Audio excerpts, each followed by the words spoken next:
Rehearsal ഇങ്ങനെ തുടരെ കണ്ട് നിൽക്കുകയാണ് ഞാൻ. അതിൻ്റെ ഒരു ഷോ ഡയറക്ടറും കൂടെയാണ്, ബാബുച്ചേട്ടനാണ് ഇപ്പോൾ എന്നോടൊപ്പം ഉള്ളത്.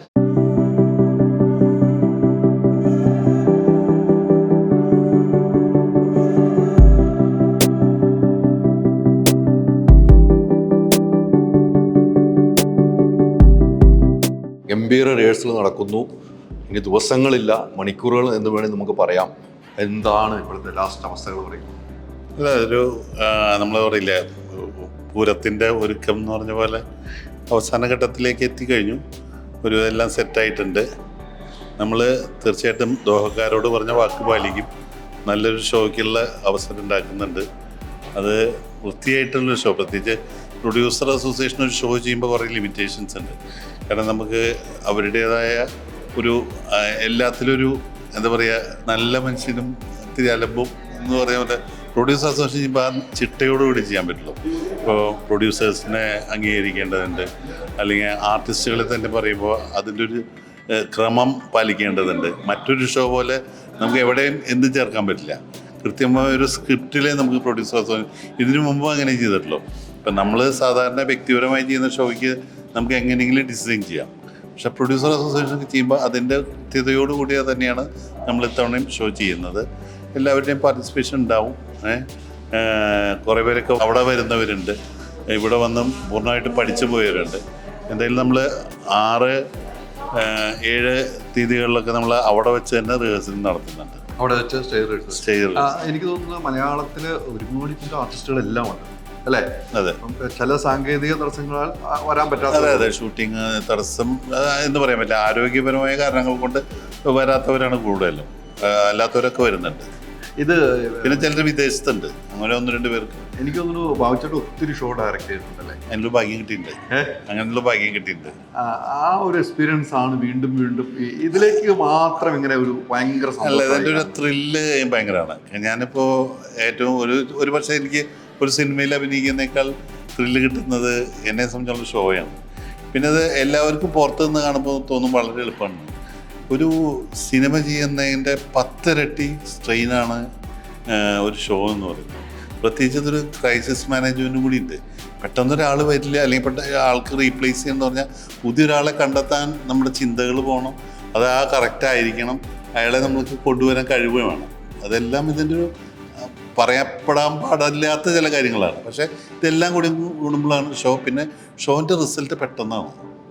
അത് ചില കാര്യങ്ങൾ നമുക്കിത് ഭയങ്കര എൻജോയ്മെൻറ്റ്, ഭയങ്കര തലവേദന പിടിച്ച പരിപാടിയാണ്. പക്ഷേ എങ്കിലും ഭയങ്കര ത്രില്ലാണ്. പിന്നെ ഒരുപാട് ടെക്നീഷ്യൻസ് നമ്മുടെ കൂടെ വർക്ക് ചെയ്യുന്നുണ്ട്. ലൈറ്റ്, സൗണ്ട്, അങ്ങനെ ഇതൊക്കെ മേഖലകളിൽ ഇവരൊക്കെ ആയിട്ടുള്ള ഒരു പടം ചെയ്യുന്ന സുഖമുണ്ട് ഷോ ചെയ്യുന്നതിൽ. ഒരു യുദ്ധം ഉണ്ടല്ലേ? തീർച്ചയായിട്ടും ഉണ്ട്. ഓരോ ഷോയും ഓരോ വെല്ലുവിളി. നമ്മൾ വിചാരിക്കും നമ്മളെല്ലാം പഠിച്ചു എന്ന് വിചാരിക്കും. പക്ഷേ അടുത്ത ഷോന് വേറെ പ്രശ്നങ്ങളായിരിക്കും. കഴിഞ്ഞ ഷോൻ്റെ പ്രശ്നങ്ങളെല്ലാം നമ്മൾ ഒതുക്കി വെച്ച് എല്ലാം റെഡി ആയിട്ട് ഇരിക്കാമെന്ന് വിചാരിച്ചാലും അപ്പോൾ ഒരു പ്രശ്നം. അത് ഇതിൻ്റെ കൂടെയുള്ളതാണ്. പക്ഷെ അപ്പോൾ നമ്മൾ ഫെഡപ്പ് ആവാതെ അതിനെ തരണം ചെയ്യാനുള്ളൊരു മാർഗം കണ്ടുപിടിക്കുക എന്നുള്ളതാണ് ഈ ഷോൻ്റെ. അപ്പോൾ ഇതിപ്പോൾ ഞങ്ങൾ നല്ല കോമ്പിനേഷനാണ്. രഞ്ജിത്തായാലും ഞാനായാലും നാദിഷയായാലും നമ്മളെ ഷോകളിൽ ഞങ്ങൾ ഇതിനു മുമ്പും പല പേരുകളിൽ വർക്ക് ചെയ്തിട്ടുള്ളവരാണ്. നമ്മുടെ ഷോകളിൽ രഞ്ജിത്ത് കൺട്രോളറായിട്ട് വർക്ക് ചെയ്തിട്ടുണ്ട്. അപ്പോൾ അങ്ങനെ ഞങ്ങൾ അങ്ങോട്ടൊക്കെ മാറി എല്ലാ ഷോയിലും സഹകരിക്കുന്നതാണ്. പക്ഷെ ഒരു കാര്യമുണ്ട്, നമ്മൾ ഷോ രംഗത്ത് എൻ്റെ ഒരു അനുഭവം പറയുകയെന്ന് വെച്ചാൽ നമ്മൾ ആരായിട്ടും വഴക്കൂടാറില്ല. കാരണം എന്താ പറയുക, ഇയാൾ ഒരു 2 കൊല്ലം കഴിയുമ്പോൾ വേറെ സ്ഥലത്ത് വരും. അത് ഇതിൻ്റെ ഒരു മാർക്കറ്റിൻ്റെ ഒരു ഇതാണ്. അപ്പോൾ അതുകൊണ്ട് എല്ലാവരും നല്ല സൗഹൃദമായിരിക്കും. അതിൽ ഓരോരുത്തർക്കും വ്യക്തമായ റോളുണ്ട് എന്നുള്ളതാണ്. സിനിമ പോലെ തന്നെ ഷോയിൽ ചെയ്യുന്ന കൃത്യസമയത്ത് ഇപ്പോൾ സ്റ്റേജിൽ ഒരു പ്രോപ്പർട്ടി കൊണ്ടുവന്ന് വയ്ക്കുന്ന ആൾ പ്രോപ്പർട്ടി കൊണ്ടുവച്ചിൽ ചീറ്റി പോവും. കാരണം രണ്ടാമത് എടുക്കാൻ പറ്റില്ല. അപ്പം ഇങ്ങനെ ഓരോ കാര്യത്തിലും അവരവരുടെ റോൾ കൃത്യമായാൽ ഷോ ചെയ്യാന്നുള്ളതാണ് അതിൻ്റെ സംഭവം. ഈ ഷോകളൊക്കെ കൂടുതൽ നിന്നു പോകുന്ന ഈ കോപ്പിറൈറ്റ് ഇഷ്യൂസ് ഒക്കെ അതൊക്കെ അല്ല, ഇപ്പം ഏറ്റവും അഭിമുഖീകരിക്കുന്ന പ്രശ്നം കോപ്പിറൈറ്റ് തന്നെയാണ്. കാരണം പാട്ടുകൾ എടുക്കാൻ പറ്റില്ല, പാട്ടുകളുടെ റൈറ്റ്സ്. അതിപ്പോൾ ഏകദേശം 4 റൈറ്റ്സ് ഒരുമിച്ച് വേണം.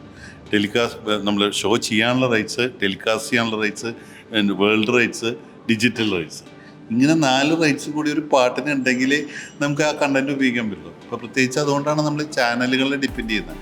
ഇപ്പോൾ ഈ ചാനലുകൾ, പ്രത്യേകിച്ച് മ്യൂസിക് ഷോ ചെയ്യുന്ന ചാനലുകൾ ഒരുപാട് പാട്ടുകളുടെ റൈറ്റ്സ് ഉണ്ടാവും. അപ്പം നമ്മൾ ആ പാട്ടുകൾ എടുത്താൽ, അല്ലെങ്കിൽ വലിയ ലക്ഷങ്ങളാണ് ഇതിന് കൊടുക്കേണ്ടത്. നമ്മളിപ്പോൾ ഒരു സിനിമയ്ക്ക് ഒരു ആർട്ടിസ്റ്റ് ഹയാത്തിൽ താമസിച്ചു എന്ന് പറയുന്ന പോലെയാണ്. അത് സിനിമയിൽ കാണില്ല, അത് കാണാപ്പുറത്ത് കാണുന്നതാണ്.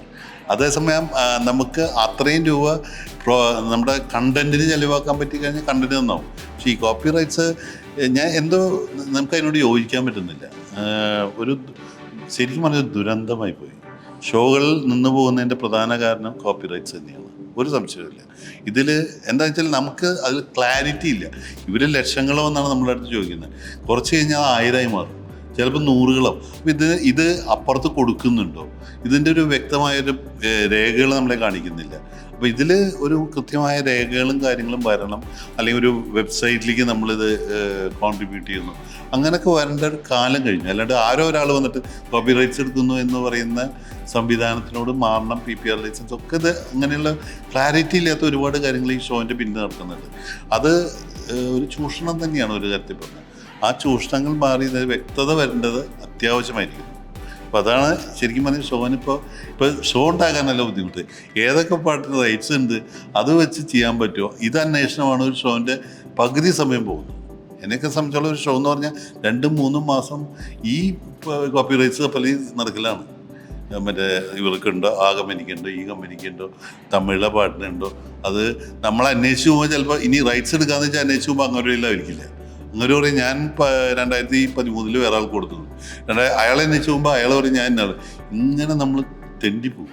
അതാ ഒരു അവസ്ഥയാണ്. അതൊന്നും ഇതിനൊരു ക്ലാരിറ്റി ഉണ്ടാവണം എന്നുള്ള വലിയ ആഗ്രഹിക്കുന്ന ഒരാളാണ് ഞാൻ. തീർച്ചയായിട്ടും അത് തന്നെ ഇവിടെ വെല്ലുവിളി എന്ന് എനിക്ക് മനസ്സിലായി. ഇപ്പം നമ്മളെടുത്തപ്പോൾ തന്നെ നമുക്ക് ഒന്നും ചെയ്യാൻ പറ്റാത്ത. അതെ, ഇപ്പം യൂട്യൂബിൽ നമുക്കൊരു പാട്ടിടാമില്ല, അത് സ്ക്രാച്ചായി പോകും. അപ്പോൾ അത് സ്ട്രൈക്ക് വരുവാണ്, സ്ട്രൈക്ക് വരുമല്ലോ, അത് ഉറപ്പാണല്ലോ. അപ്പോൾ ഇതിനെ നമ്മൾ എന്തെങ്കിലുമൊക്കെ ഡൈവേർട്ട് ചെയ്യണം. പക്ഷെ റൈറ്റ്സ് ഉണ്ടെങ്കിൽ വലിയ സന്തോഷമാണ്. ഇത് ചിലതൊക്കെ ഞാൻ ഒരു ഷോന് ഹരിശാന്തിനായിരുന്നു ഏറ്റവും നല്ല സംഗീത പിന്നണി ഗായകന്. ഹരിശാന്ത് പാടിയ ആ പാട്ട് ഹരിശാന്തിന് സ്റ്റേജിൽ പാടാൻ പറ്റിയില്ല. ഞാൻ അതിൻ്റെ റൈറ്റ്സ് ഉള്ളവരെ കാല് പിടിച്ച് ചോദിച്ചു. ഞാൻ പറഞ്ഞു ഫുൾ പാട്ട് പാടില്ല. ഹരിശാന്ത് ആ പാട്ട് ഇന്ത്യ അവാർഡ് കൊടുക്കുമ്പോൾ ആ പാട്ടൊന്ന് പാടാനുള്ള സൗകര്യം പാടാൻ പറ്റിയില്ല. അപ്പോൾ അങ്ങനെ ഒരു ഗതികേടാണ് ഒരു ഗായകൻ്റെ. എന്തൊരു കഷ്ടമാണ്. അയാൾക്ക് അവാർഡ് കിട്ടിയിട്ട് അയാളുടെ പാട്ട് ഏത് പാട്ടാണെന്ന് സ്റ്റേജിൽ പാടാൻ ഉള്ള സ്വാതന്ത്ര്യമില്ലെങ്കിൽ അത് എവിടെ തന്നെ അവസാനിക്കാൻ നടക്കില്ല. തീർച്ചയാണ് അതാണ് ഷോകൾ മുടക്കുന്നത്. എന്തായാലും 7-ാം തീയതി നമ്മൾ അടിച്ച് പൊളിക്കും.